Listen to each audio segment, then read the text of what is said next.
Good evening or good afternoon, I should say. I'm used to saying good evening. Not Yeah. used to this time zone change that we made, but good afternoon, ladies and gentlemen, on this lovely Saturday afternoon. The Eagles are taking on the San Francisco 49ers tomorrow, NFC Championship rematch. Biggest game of the year so far. We're definitely going to have fun discussing that matchup and a bunch of other things that's been going on with the Eagles. Lindy and I both have our number 10 jerseys on today. DeSean Jackson announced his retirement. We're going to discuss his career and some of our favorite uh, DeSean Jackson moments and memories and stuff like that. We got all kinds of stuff to get into today. But Lindy, what's up, man? How are you? We got a whole lot to get used to here, other than some of the Eagles changes and all that's going on, the rumors and whatnot, the preparation for the game, being on a new streaming platform. So we were doing a little bit of that before we came on here, but it's all situated now. We're ready to go, man. We're ready to go, man. So let's get started. What do we have first on the agenda? Number one here. So we gotta look at this, man. So it's been in sports media and all that. The Eagles winning in a lucky fashion. So the last two games, we know we were on the holiday break for the LinkedIn podcast, and we didn't have one around the Thanksgiving time, but that was around the time of the Kansas City Chiefs game. So we weren't able to recap that for ourselves. So I thought I'd add it into this one because both of those games had a very similar result between what we seen in Kansas City, and then Philly comes back home on their second Kelly Green game to face Buffalo. And my goodness, it was, both games were a tale of two halves. So I had to I had to kind of classify this question as, and describe it as, which game did you feel, James, that was more of an impressive win to you, all things considered, between us going to Arrowhead and beating the Chiefs in their building, or taking care of business in overtime against the Bills on Kelly Green night? I definitely think that the Chiefs game was more impressive because of where they were playing. As I said many times, Arrowhead is one of the most difficult places to win a game. And you get down by double digits against Kansas City. Their defense has been outstanding. Like, no slouch to the Buffalo defense, but the Eagles put up 37 points against them, despite getting off to a really, really slow start. But, that's nothing to be sneezing at, the defense. I know Kansas City has been about their offense with Mahomes and Andy Reid and Travis Kelce. Travis Kelce didn't do too much in that game. Here's the problem that I have with what people are saying about both the games. It's always about, what did the other team not do? How did Valdez-Scantling not make that catch? How did Dalvin Cook not make that catch? How did Josh Allen miss Gabe Davis? How did this happen? How did that, how did these teams not execute in that situation? However, the Eagles were also put in a situation where they did have to execute and they did have to make the plays in order for them to come back. Jalen Hurts escaping the pocket against Buffalo, 3rd and 15, touchdown to Zacchaeus. Huge play in the game to take the lead. The last drive in overtime, made a lot of great throws. Devontae Smith, big catches. They had to make the plays to get themselves back in the game and to win it. So it's not our fault that you're not executing and you're not doing what you're supposed to do. That's not our problem. That's your problem. So that's why I have such an issue with everyone saying that, oh, this was lucky and that was lucky. It's only lucky because they couldn't cash in on the opportunities that they had. The Eagles had opportunities that they had to cash in on them, and that's exactly what they did, and that's exactly why they were able to come back and win both games. I mean, this was tough for me to decide. I'm torn between both. Although the situations were very similar, I would have to say for me, the Bills game was probably a little more impressive. Yeah, we understand where it was with everything that you talked about, with how hostile of a territory and how hostile it is to go to Arrowhead, one of the most difficult places to win a football game. And the Eagles have not had a good track record against Andy Reid. He's been very hard to beat. Sometimes teams can be had at the at the worst parts, at the worst times and at the worst days. I think for me, the Bills game, the Bills game, Jalen and the Eagles offense had to do a lot more climbing than they did against Kansas City, because at halftime of watching that Chiefs game, I was telling people Kansas City had the same problem against the Dolphins, and the Miami Dolphins had a lot of chances to just close the door and beat them in the second half. The Chiefs did all of their damage in the first half. They scored 21 points. They get to the second half. They let up a big goose egg. Kansas City did not score a single point against the Dolphins in the second half. That's Much like turnovers. Travis Kelce fumble in the red zone was a huge play.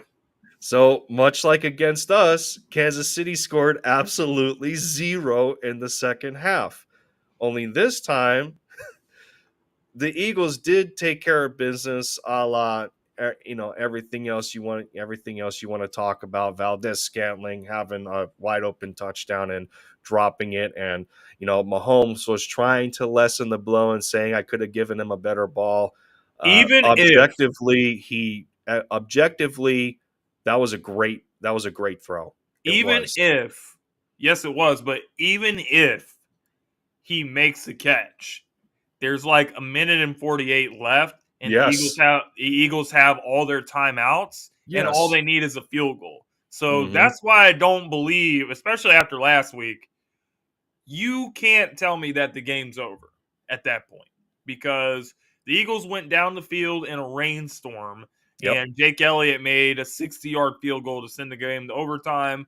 Buffalo, Josh Allen misses Gabe Davis, miscommunication. Eagles down the field, touchdown, game over. So you Yeah. can't tell me that if he makes that catch, the game's over. There's way too much time left, and they have 3 timeouts, and all they need is a field goal. Game's not over. At worst case scenario, that could have been an overtime game.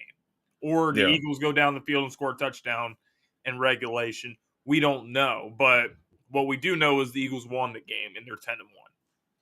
Yeah, we're gonna get to that, and I think that's one of the underrated aspects of the Eagles in general, is how well they're able to make the adjustments that they do. Yeah, they play like crap. They played like crap the last 2 weeks in the first half, but you also have to credit them to the fact of how well they're able to make those adjustments, and I'll get to that. I'll get to that in a minute. But going back to this Bills game, the first half, Hertz was 4 of 11 for 33 yards, and like absolutely nothing with that.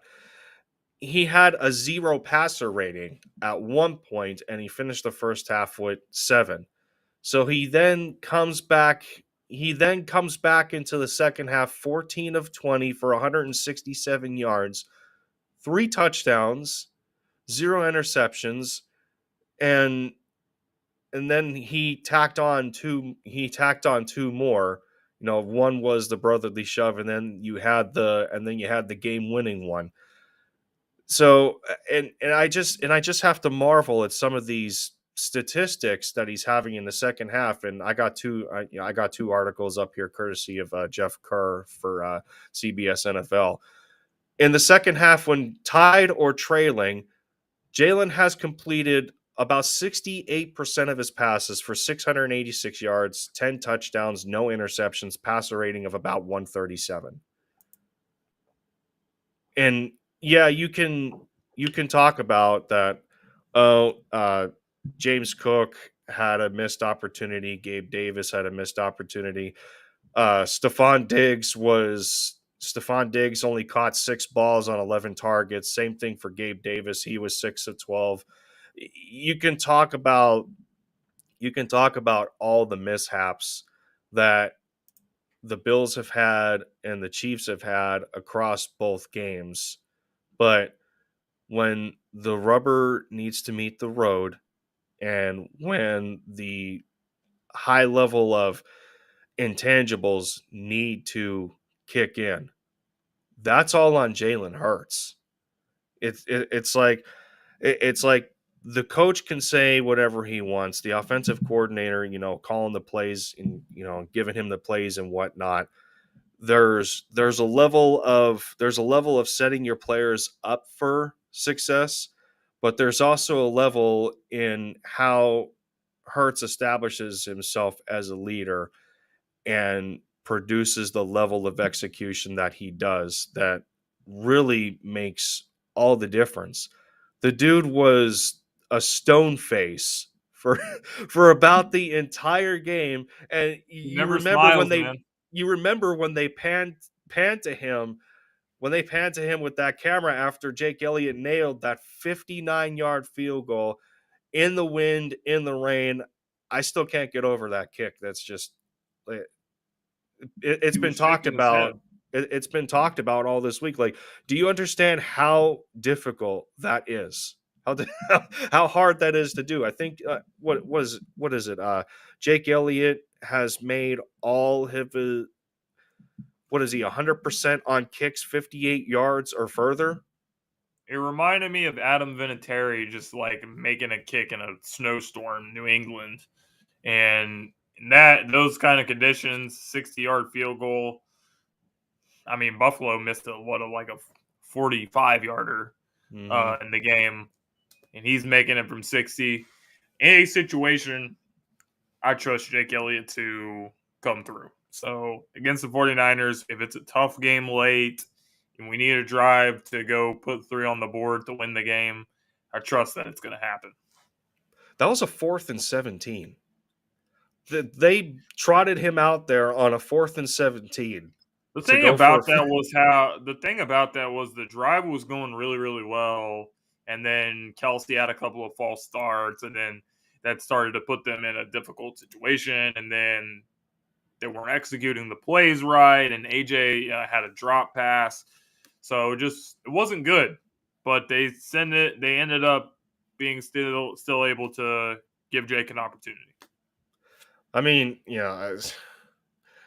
I'm like they pan the camera to Hurts and he's just sitting there, no emotion, just shaking his head because he knew deep down his team, they shouldn't be in this situation. He knew deep down that this isn't what I want. This isn't the type of standard, and it's been for how many weeks that he has said that in his press conferences, and you know it's keeping the main thing the main thing. He's not changing his tune about what he truly thinks and how the team is playing right now. And I mean, that's what you want. That's what you want out of a leader. It's just, I'll tell you, we'll get to another topic, and the reason we brought this up is because of just DeSean Jackson, and I'll get to it. But I go back and I was watching some of his highlights from 2019, and I'm thinking to myself now, what did we do to deserve Jalen Hurts after going through all those years and trying to figure out if Carson Wentz was going to be the guy in the future? Hurts comes in the situation that he does, and again, we'll get to it. But Yes. what did we do? What did we do to deserve this kid? It's I don't know. unbelievable. I don't know about it. We can talk about Jalen Hurts and what he's done all day, but DeSean Yep. Jackson retired from the NFL after having a great career. Unfortunately, the only thing he really didn't do was win a Super Bowl. So many great explosive plays, so many moments for the Eagles, the punt return against the New York Giants, Mm-hmm. the Monday Night Massacre, as they called it in 2010, where first play of the game, Michael Vick goes deep and he takes it for a touchdown on the opening play. There's so many plays and moments of DeSean's career that we could go back and look to. But what's your favorite? What's your favorite moment of DeSean Jackson? I have I have too darn many. Um, everybody there's so many people that pick Miracle at the Meadowlands number 2. Um, I appreciate that he was a part of Nick Foles' record day and having 7 touchdown passes against the Raiders. Um, all the times that he obliterated the Cowboys secondary. Um, it's just it hurt me to see him go. It hurt every single Eagles fan to watch Chip Kelly just destroy that team. But and I go back to what I was just talking about in the previous topic about 2019 and just trying to get Carson Wentz back to form, and there there the feeling and the aura, there was something different about Deshaun's return back to the team in 2019. That week 1 game against Washington, I think they're down 17 nothing or 17-3 in halftime. They're trying to get something going. Most of the team, like the first stringers, didn't play many preseason games, if not at all. And Carson and Deshaun just come out firing on all cylinders together. He's hitting him on a bunch of out routes. He gets him downfield for 2 deep balls twice, and just the level of celebration that there was to see a glimpse of who Deshaun was in his prime, hooking up with yet another quarterback for the Eagles, in which him already catching touchdown passes from Foles and Donovan McNabb, and then later on, where Jalen Hurts hits him for the 82-yarder against Dallas in what was arguably a meaningless game. But man, there's just too many moments for me to think about. But I think that week 1 game against Washington in 19 goes a little bit under the radar just Yeah, because that was, yeah, Deshaun's but he past pretty his much prime. didn't. But He pretty much didn't play for the rest of the season after that, with unfortunately, due he to an did injury. not. But that was It was a great game though. that's probably one of the greatest what ifs. If he stayed healthy, what he could have meant to that offense that year, because that's just a wrinkle. That's just an extra Because wrinkle that was a year upon. they had no receivers. No, no, but it was all Zach Ertz and Dallas Goddard, and you add Deshaun into that mix. Oh, Okay, yeah, we're so we're better off now. there's a lot of things that I could talk about with Deshaun's career with the Eagles and what was my favorite moment. But I'm just gonna tell you guys the truth. My favorite moment of Deshaun's career was actually when he wasn't on the Eagles anymore. Week 2, 2018, Eagles versus Buccaneers. Oh He goes man, yeah. for 4 catches for 129 yards and a touchdown. Absolutely torched the Eagles secondary. Hmm. After the game, Deshaun is hyped up. He's emotional. He's letting everyone know he comes to Doug Peterson after the game and he's like, "Yeah, Doug, like, you know, you guys should have not got rid of me and blah blah blah." And Doug's just sitting there like, "I didn't do that shit. Like, don't Yeah. look at me. I didn't have nothing to do with that. That was Chip Oh, Kelly." And I just always think about that when it comes to Deshaun. I will never get that. I will never forget that. I just thought that was so funny. But yeah, Chip Kelly, he absolutely destroyed this team. Both getting rid of not only Deshaun but LaShawn McCoy. Both of these guys, man, if they would have stayed around a couple more years, they would have been on a team that won the Super Bowl. it would have just been amazing to see the two of those guys win a ring in Philadelphia after everything that they did.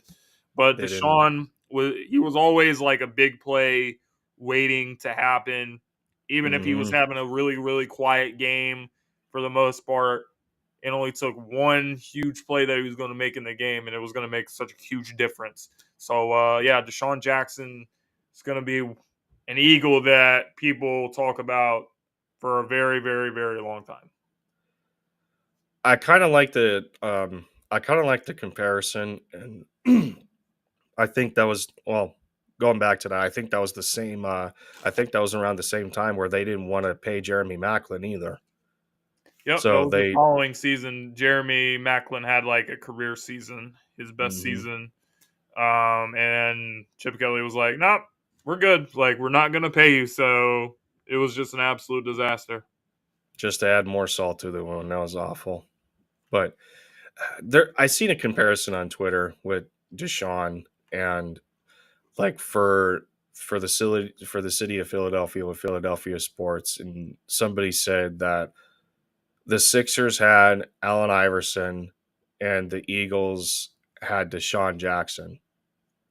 I, I thought that was a pretty unique comparison in like their their styles as a player in their respected sports, what they what they brought to the city and everything. Um, you know, in all the moments that Iverson had, just the level of just the level of confidence he played with, Yeah, just and yeah, I mean it's that's a pretty darn good one to me. I thought that's myself. You know what? Yeah, I kind of like that.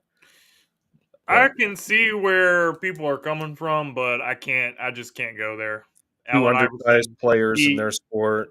Allen Iverson carried the Philadelphia 76ers. DeSean Jackson never carried the Philadelphia Eagles.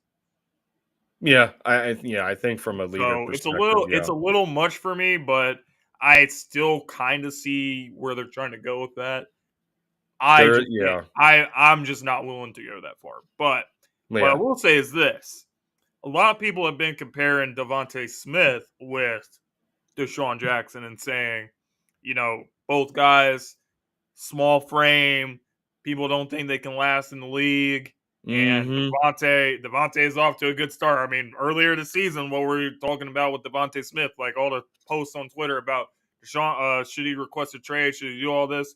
The last few games, man, like people have been talking about AJ Brown's quiet, but I'll tell you one thing: Devonte Smith has been loud. He's been making plays. He's been making catches when people need him to I make it. I So I mean, really do like that comparison with Deshaun and Devonte Smith.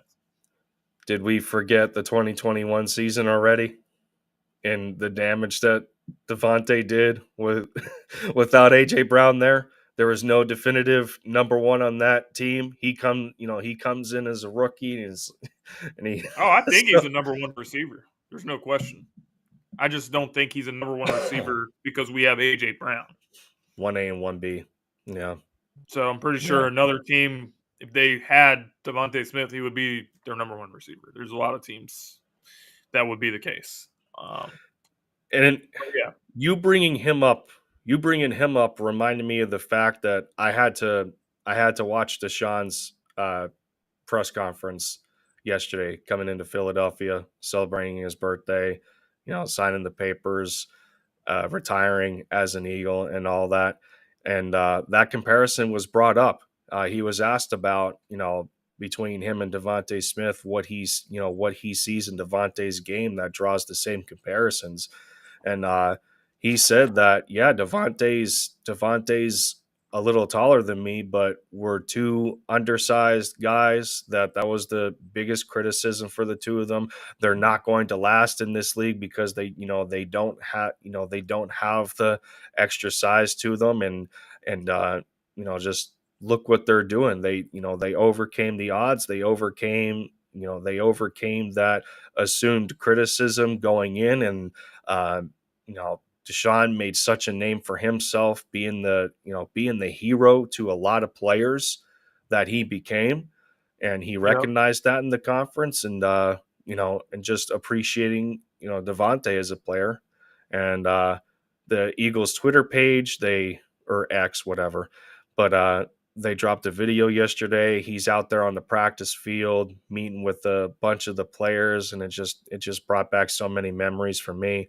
Linking up with Kelsey and having, him and Lane Johnson having fun with them. He talked to Devontae, he talked to AJ. He even had a conversation with Quez. So that was, I mean, another kid that we were hoping for a little more expectation out of him, and he's supposed to be one of the big burners on this team, and he gets to talk to D-Jax and all that. I thought that was great, and he goes out there to catch a pass, and he said in his press conference, and I appreciate it. And they asked him about it, and he says that he could still play at 30. He just turned 37 years old, and he feels that he could still play. And he said he thinks about it. He's like, it's 50-50, and he's like, you never know what the future brings, but he just signed for retirement, so I'm not going to put much stock into that. But for him to have the mindset to think that he can still play at 37 years old and burn one of these young corners in the league, to me, is just unbelievable. Like, his catching skills are still he there. He can really burn it. Unreal. So, man, I got 2 of his jerseys for a reason. So, I mean, we're all going to miss him. We're all going to miss him. For sure. Congratulations, D-Jax. So, congratulations, DeSean Jackson. Moving on to our next topic, Lindy. Absolutely. What are we doing now? We have to talk about this Shaq Leonard situation. Oh, yeah. We got to talk about him, and then we're going to throw another nugget in there because somebody else, well, actually 2 more people have gotten released. I think we'll get to the Adrian Amos situation as well, but another opportunity for the Eagles to bring somebody in. Shaq Leonard, linebacker out of the Colts. He has had quite the injury history, in his career at 28 years old.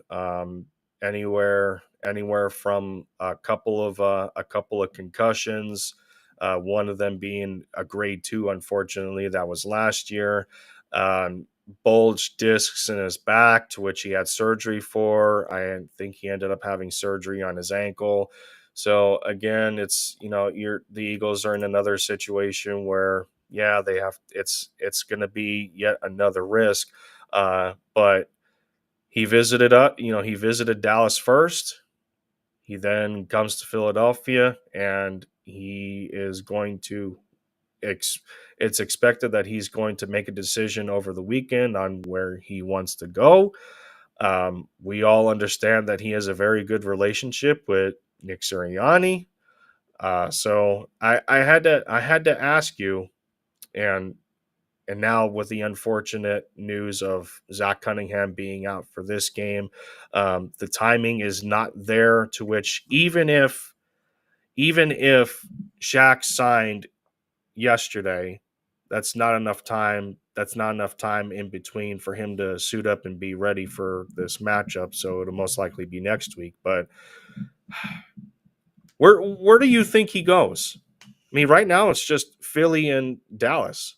Where do you think he's going to ultimately go, all things considered? I think he's going to go to Philadelphia because of the fact that he has a relationship with Nick, which you discussed. Nick knows him very well. He's been talking to him and calling him and actively trying to recruit him to go to Philly. And if you actually remember when Nick had his first press conference and people were dissing him, Shaq came to his defense and was like, he's going to do a fantastic job. You guys are going to learn, what kind of coach he is. So Shaq also thinks highly of him. And the Eagles have an injury to their linebacker position. Nakobe Dean's out. Zach Cunningham's out. There's a strong need for them. So for him to come in, and he's going to be able to play a lot of snaps right away. So I think it's going to provide him with a really good opportunity. So I do think he ends up going to Philadelphia. You can arguably say that you can arguably say that both Dallas and Philly are in very similar scenarios when it comes to the depth of their linebacker position. We just lost Zach Cunningham to the hamstring injury.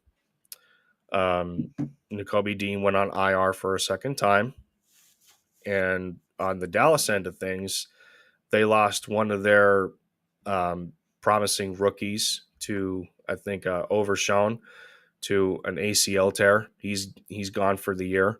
Leighton Vander Esch is in a very difficult place for his football career because he suffered yet another injury to his neck that puts him in danger of an earlier retirement than he would like.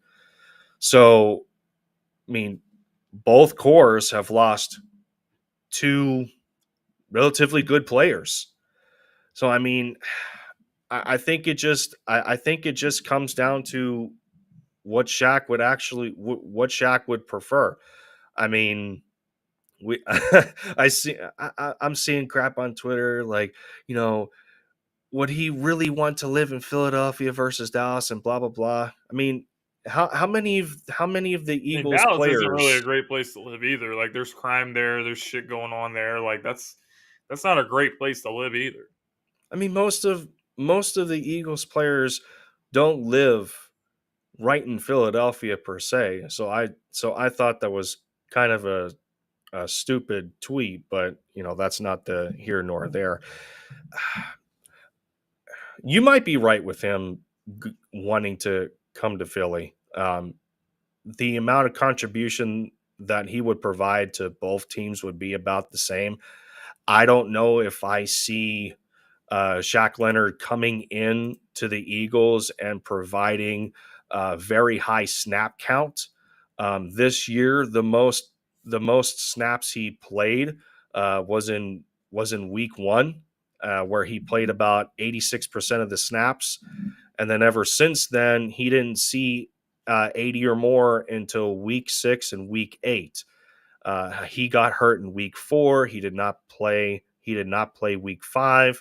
And then from there, the last 2 games, week 9 and 10, he's at 53 to 70%. So I think if he comes in if he comes in with a decent bill of health, they're probably going to play him anywhere from about 55 to, I'd say, 70% of the snaps. So everyone's worried about, well, he's not the same player that he was before all of his injuries.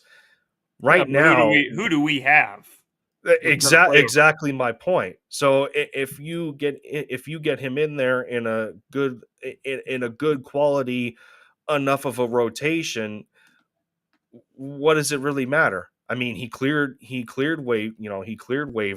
Nobody was going to give him that $6.5 million that he was still due from the Colts on the remainder of the season. So, I mean, you get him in here at a decent value as a rental, as we know the Eagles to do as of recent history. So, I think the amount of similarity and the amount of familiarity with coaches to this perspective of coming to the Eagles, I think would pay a lot more dividends in him making an easier decision for himself.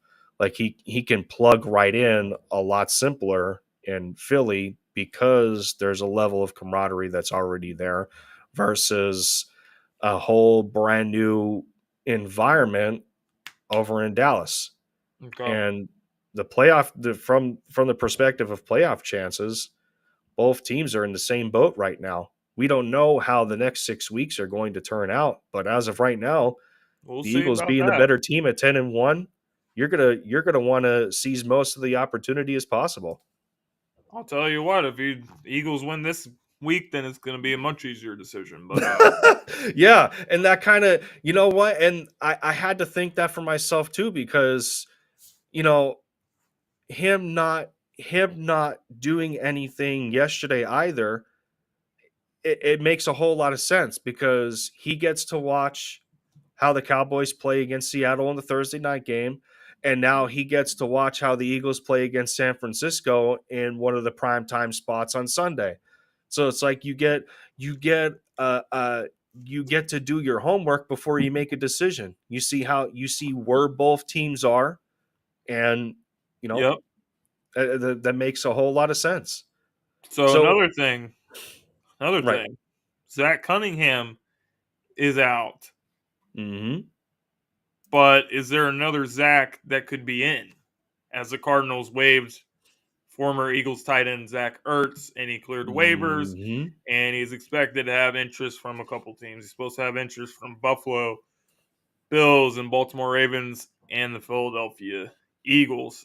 Dallas Goedert is listed on injury report for Sunday as doubtful with his Yep. arm injury, but he did practice, and he told reporters that he feels good and he feels good enough to play, but that's up to the doctor's decision. Yep. Whatever is Still up going to to them. happen is going to happen. But here's what I have to say about this. Yep. I gotta know. I would be very happy to bring Zach Ertz back to the team. Mm-hmm. The number one reason is Zach has always been a Philly player. He loves Philly. He wants to be here. He didn't really want to leave. No. We just the way our season was going that year, we wanted to give him an opportunity to try to do something.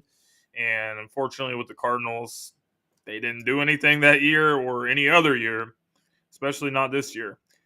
So he has an opportunity to come back to Philly. And I think when it comes to other teams and stuff, I think he would turn down other teams to go back to Philly because I actually think that he really wants to be here and play here. And, with Goddard getting hurt, you have Calcaterra who's like always having a concussion, and Jack Stoll is okay, but is the tight end depth really that good? I don't think it is. And you have a guy that's reliable, that knows the players, that knows the team, that knows the system, that knows everything that he needs to know, and he's such a great veteran, and he's been on a winning team that's won a Super Bowl, and he could be a good piece for us to make a Super Bowl run. I would love to bring Zach back to the team 100%. So I decided to, I already voiced my opinions on Twitter as well, but I'm tired of seeing just a lazy general consensus of people just like, no, Zach is washed. Do you not understand there? Do you not understand a couple of elements here? And I get that these are two completely different players in terms of skill set, but and Zach's injury history, of course, because he's had some issues. However, to me, if Travis Kelce can still play at a Pro Bowl level at 34 years old, you mean to tell me that Zach Ertz does not have anything left in the tank, all things considered, at 33? Miss me with that, all right? For one, first of all, miss me with that. They're NFL players. They have a responsibility of keeping their bodies in top form on a daily basis, through injury, without injury, it doesn't matter. Zach's still built to play at this point in his career right now. And how old was Brent Selleck when we still had him on this team that he was still contributing in a way? Wasn't he 34 before he retired? Yep, Because he was a retired part of with a that ring. Super Bowl run too. He was like 33, 34. So cut it out, people. I don't want to hear it. Brent Selleck still contributed. And when it wasn't him, it was Trey Burton behind him. Or Brent Selleck was a nice piece at the number 2 spot behind Zach Ertz. So miss me with that garbage. The second thing is, yeah, you just mentioned our tight end depth right now. Jack Stoll, who we know is an excellent blocker behind Goddard, and that's a nice 1-2 combination. But he's never he hasn't really evolved into a great pass catching tight end yet. And that's what we were hoping for. Like, okay, the first piece of the puzzle is there. He's great at what he does in terms of blocking. But can he get there? Can he get to a fraction of the level of what Dallas Goedert has in terms of a receiving tight end? That still hasn't happened to this point in his career. Grant Calcaterra, you just mentioned all the number of concussions that he has had over the years between the, him getting into the NFL College, pros. and then more so at the collegiate level. He had to leave football because of that. And unfortunately, another person in college football, I think it's JT Daniel, has succumbed to the same unfortunate ending for him. So you just hate to see that. But Grant just got out of a walking boot from an ankle injury, so I think he's listed as what I don't think he's active for this game. Either that or he's questionable, but that's not the here nor there. They trade for Albert O. They spend assets for Albert O. In a way that they thought something was there, and he has not really been a factor either. So you mean to tell me that Zach Ertz wouldn't add anything that no other tight end is giving you right now in this offense? Like, just go back and watch the games that Ertz and Goddard had together in a lot of those 12 personnel packages where they're both going out there running a route, and you had the threat of two tight ends that can get open in space. Do we not remember the conversations that we have had where, oh, if Dallas Goedert improves his route running, he'll be twice as good as Zach Ertz? I think he has to a degree, certainly, but everyone was saying that, oh, Ertz is the better route runner. He's clear of Goddard in that, but he's just not as big, and he's just as good of a blocker. So you combine that element again, and you mean to tell me they wouldn't be productive? No, that's ridiculous. That's a ridiculous Like, nonsense. like stop it. That's a nonsensical take, but we'll have to see what the Eagles decide to do. Yeah, he deserves to come home.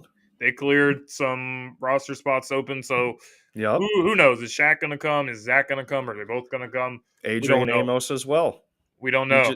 We don't know. Him and the Jets just parted ways today. But before we get to the 49ers Eagles preview, Lindy, what's the Lindy Lane stat for this week? Or do you not have one? It's not much of a lame stat, but I think it's a lame narrative to where it's been said on Twitter that Hurts having elite numbers when trailing in games is not a flex on him.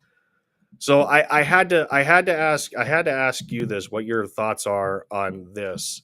But I mean, is there a true flex there for what Hurts has been doing when trailing 100%. at the first half of games or not?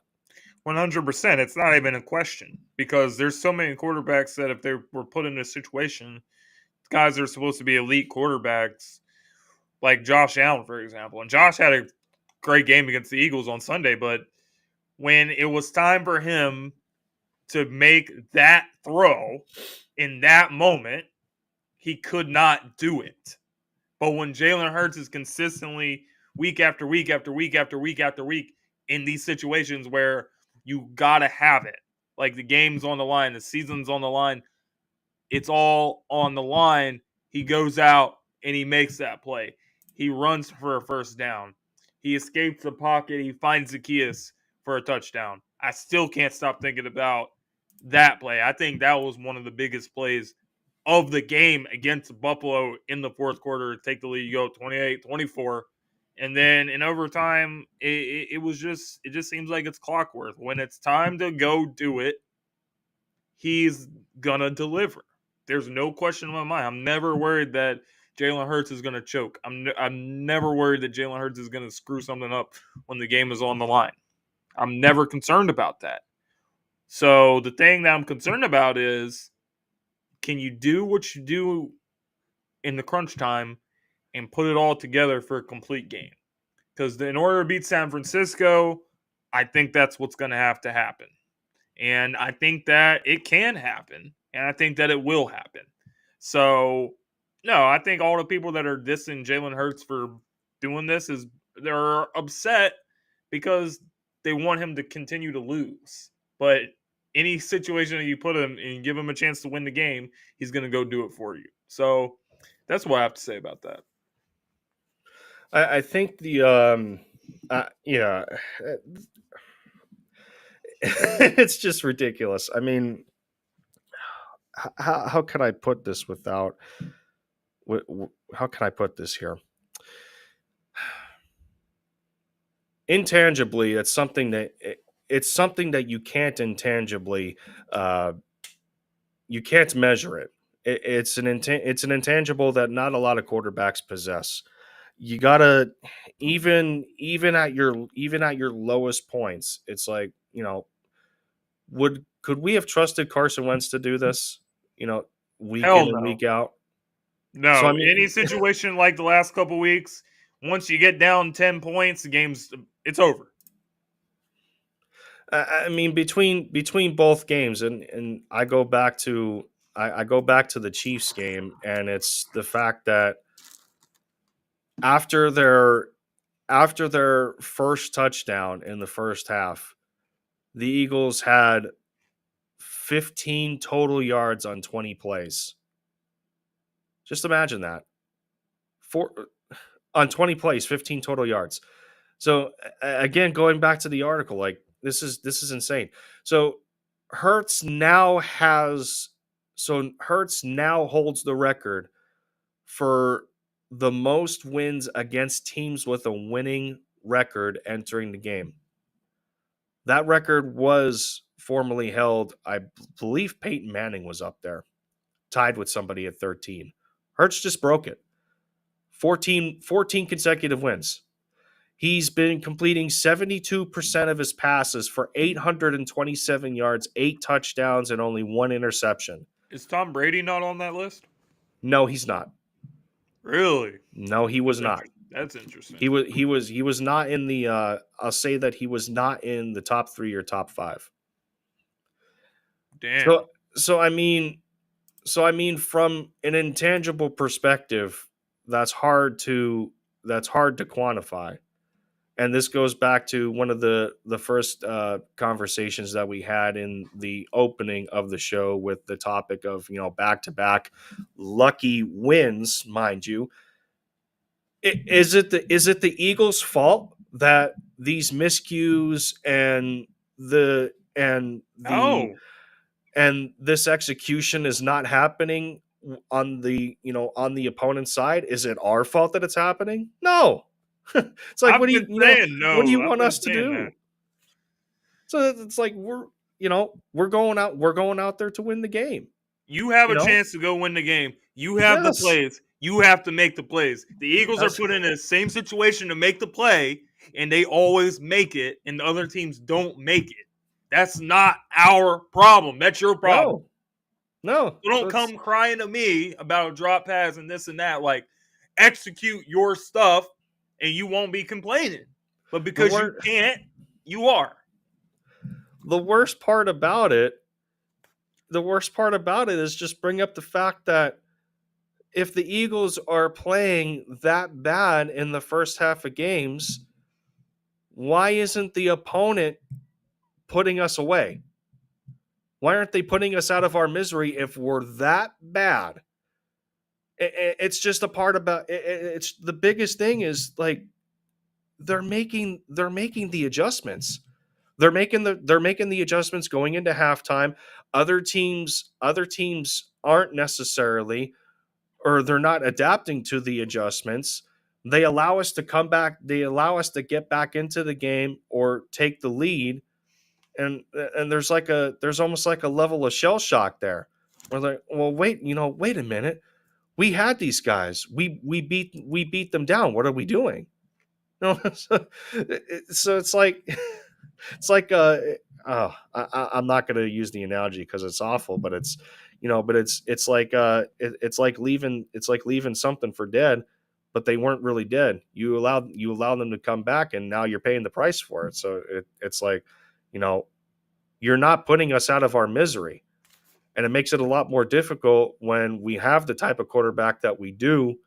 That's just not going to give up. That's not in his DNA. That wasn't in his DNA when he was at Alabama. Tua's taken his place. That wasn't in his DNA when he was playing for Oklahoma. It's certainly not going to be the same at the NFL level. He's proven that, and only after his second year of starting, and after the second year of Sirianni being a head coach, this team was just in the Super Bowl last year.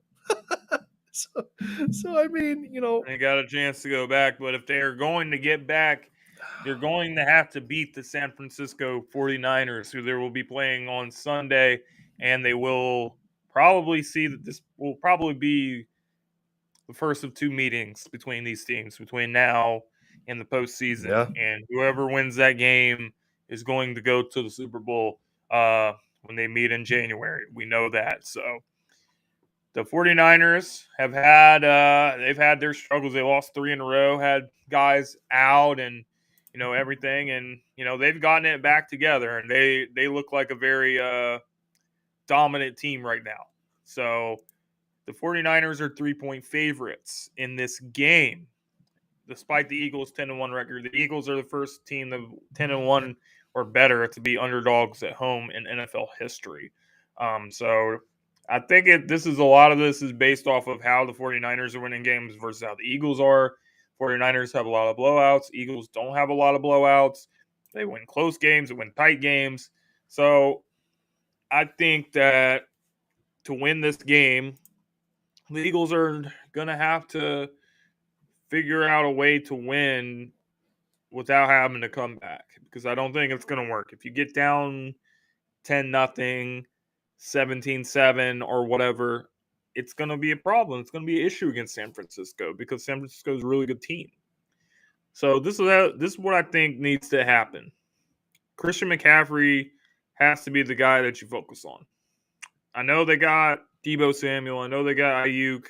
I know they got Kittle. I know they got weapons, but this is a guy that makes this engine go. And if you can slow him down and make someone else beat you, I think that's the best situation for the defense. Last week, you look on the stat sheet and it says the Eagles gave up 150 plus yards of rushing. However, the Buffalo Bills couldn't really run the ball. The reason why they have all those yards is because Josh Allen killed the Eagles with his legs. He was too big and strong for them to bring him down. Yeah. Brock Purdy can move a little bit. He's not like a statue, but he's a guy that is not going to be able to make those same kind of runs and stuff like Josh was doing. So you got to take McCaffrey out of the game as much as possible. He probably is still going to make plays here and there, but you can't let him get going, because if it is, it's going to cause some problems. I think that the Eagles can match this San Francisco offense, because if you look to the Miami game, it's going to be similar, because Miami was trying to do all this stuff and like motion and moving all these guys, which comes from San Francisco. McDaniel comes from San Francisco, working with Kyle Shanahan. He's going to try to do the same thing. Stay disciplined, stay home, handle your man, and that's the best situation I think the defense can put in. Now, I think it's going to come down to what the offense does, and they need to get off to a good start. You cannot have turnovers. You cannot have any big plays that come back because of holding. Got to be disciplined, take care of the ball. And I think in this game, you got to get A.J. Brown going early, because teams have been focusing more on him since Goddard has been out. I think that's one of the biggest things that's affected the Eagles with Goddard's injury, is that, that middle section of the field is kind of getting closed up because Goddard's not there anymore. So they're like, okay, we're going to go after AJ, and Devontae is benefiting from that. But AJ Brown, if you can get him going early, get this crowd involved, it's going to be tough. But I think that if the Eagles can played the style of football that they've played in the second half of games where they've made like their biggest plays, get off to good starts, I think they're going to have a great chance to win this game. I think everyone is expecting the Eagles to lose. I don't think they're very happy about that. So this is going to be the week that the Eagles come out and send a statement to the league that they are the best team in the NFL. Funny enough, they picked this game as the game for Philly to give the NFL a, like you said, a statement, but a convincing win to let everybody know that, yeah, we are the best team in the league, and it's not for just the reason of what our record shows. And I think that's why there's not a whole lot of credit being given to us, is that there's a lot of criticism to which is being said, oh, the Eagles aren't playing like their record shows. They haven't, as of late, had a complete game to where they played 4 full quarters. And this is the game where you have to play 4 full quarters. Let us go back to the NFC Championship game for a second. What was the biggest determining factor in what allowed the Eagles to get off to the start that they did? In my opinion, it's whose defense makes a statement first. The Eagles made that statement first. They they were absolutely trying their darndest to smother Brock Purdy.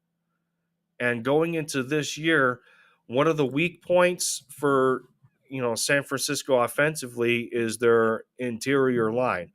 The guards have not been playing very well. I think they've been allowing 5 sacks, a decent amount of quarterback hits, hurries, this, that, and the third.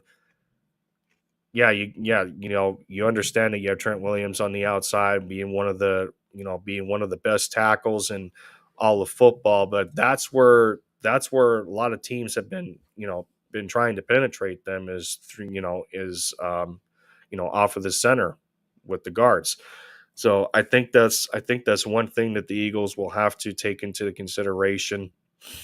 So I'm going to be do you think this is going to be a Jalen Carter legacy game? Between him and Jordan Davis, absolutely. We've been watching Jordan Davis carefully this year, watching him take that next step as a pass rusher because we know how he is at stopping the run. We didn't get to talk about the play that he made where he ran all the way across the field. They said he clocked in at like 16 miles an hour. Yeah. 300-pound guy moving that fast, man. That's pretty scary. Trying to chase down Josh Allen. And he just about got there, and everybody thought he was hurt on the sideline, but no, the dude's trying to catch his breath. You're watching a guy at 300 and a quarter, like 325 pounds around there. Hit, my goodness, it's unbelievable. So, but yeah, San Francisco is probably one of the very few teams, if not the only team in the league, that is very systematic. They play as a well-oiled machine. They're built to not kind of like running a robot and making sure that it has the proper programming. They're built in a way that it's not supposed to fail unless it's altered in a way that it does, and it creates mistakes. And Brock Purdy is a big reason why they're as efficient as they are.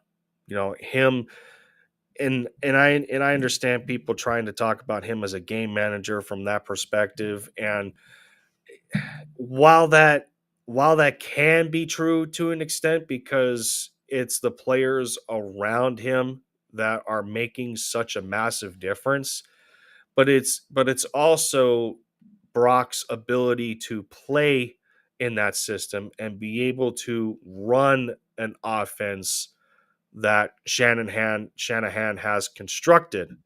Because while we've seen similar success with Jimmy Garoppolo, for Jimmy, it wasn't very sustainable, and that's part of why he went out the door. And Trey Lance is in Dallas, so you know, I, I'm not sitting here with a level of nervousness, but you talk about the level of test for this Eagles team. 49ers are the biggest one.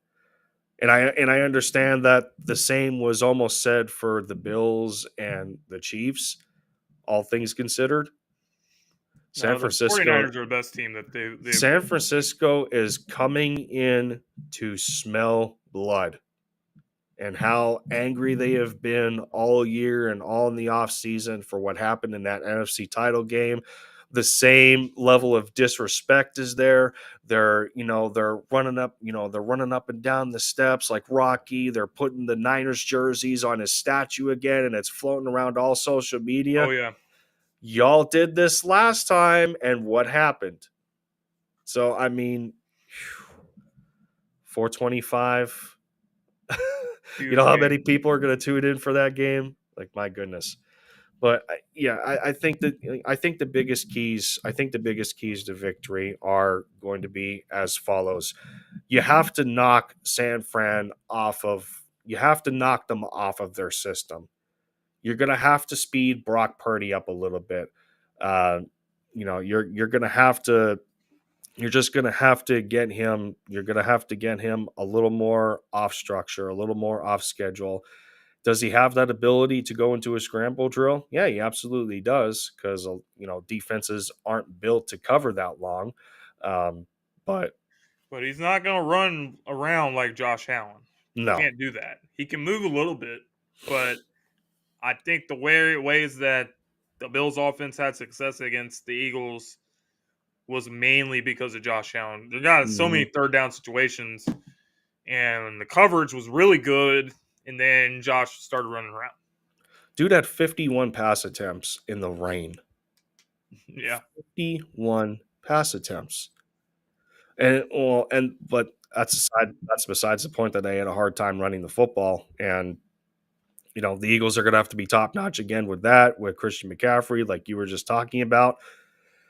But I am worried with the. there's a 95% chance of rain in Philadelphia tomorrow. Just so you know. Yeah. You worried about our linebacking core? That's a stupid question, isn't it? I mean, yes, against Christian McCaffrey. Yes. That's why I'm saying, like, we need to limit what he does, and we need to try to contain him. We're probably not going to stop him, but if he gets going, it opens so many things for them offensively. He's the engine that drives the 49ers. So if you can stop their running game, which I think they can, I think that's the key to winning the game. And offensively taking care of the ball. But score prediction time as we wrap up this show. I'm going to say this is going to be another ugly game. I don't think the Eagles are going to get in a big hole early like they did the last couple games. I have this as a 20-17 game. I think that the defense is going to make a play late in the game. Josh Sweat, Hassan Reddick, Jalen Carter, somebody's going to get there, and I think they're going to cause a turnover that's going to be in San Francisco territory, and then it's going to set up a Jake Elliott winning field goal, 20-17. So you got a low-scoring game in Philadelphia in the rain. It's going to be an ugly, physical football game.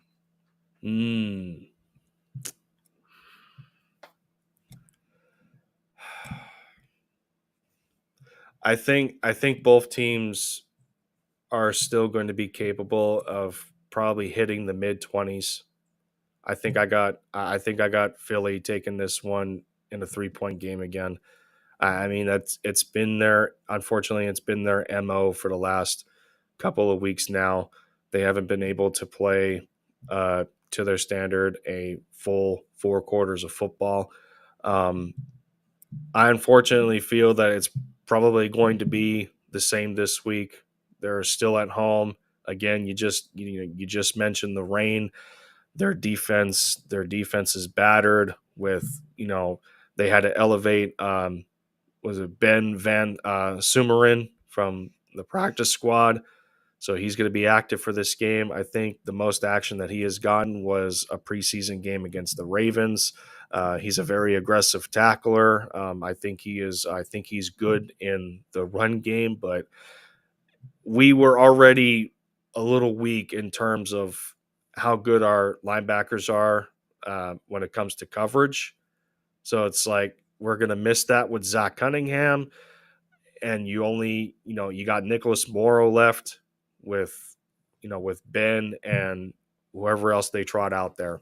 The second level is going to have a very difficult day because I almost had to sneeze, but let's not forget George Kittle.